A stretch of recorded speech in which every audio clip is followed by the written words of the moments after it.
Visakha Gopalapatnam PS లో హోంమంత్రి అనిత ఆకస్మిక తనిఖీ చేశారు.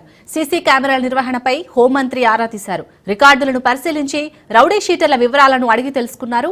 రోడ్డు ప్రమాదాల నివారణపై దృష్టి సారించాలని సూచన చేశారు. గంజాయి రవాణాపై ఉక్కుపాదం మోపాలని ఆమె ఆదేశించారు. ఛార్జిషీట్ విషయంలో ఆలస్యం చేయొద్దని చెప్పారు. ట్రాఫిక్ పార్కింగ్ పై దృష్టి సారించాలని, వేపకుంట నూతన పిఎస్ పై దృష్టి సారించాలన్నారు.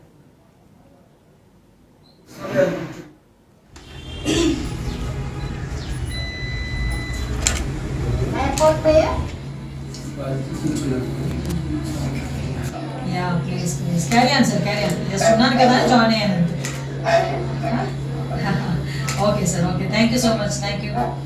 పోతే సిసిగా పని చేయకూడదు. మనకి ఏంటంటే మనం నెగ్లిజెన్స్ వద్దండి, ఎల్లబ్లీ జరుగుతుంది. ఏఓబీలోనే వీళ్ళు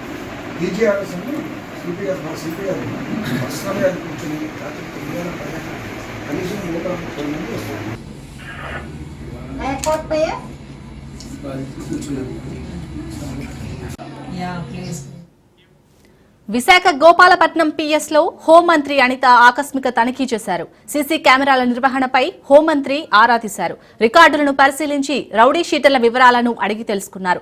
రోడ్డు ప్రమాదాల నివారణపై దృష్టి సారించాలని సూచించారు. గంజాయి రవాణాపై ఉక్కుపాదం మోపాలని ఆదేశించారు. ఛార్జిషీట్ విషయంలో ఆలస్యం చేయొద్దని చెప్పారు. ట్రాఫిక్ పార్కింగ్ పై దృష్టి సారించాలని, వేపగుంట నూతన పిఎస్ పై దృష్టి సారించాలన్నారు.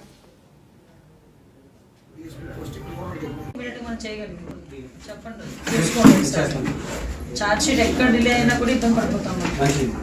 ఛార్జ్ షీట్ వేసిన దాన్ని బట్టే జడ్జిమెంట్స్ విషయంలో కోర్టు కూడా యాక్ట్ చేస్తుంది. మొన్న నేను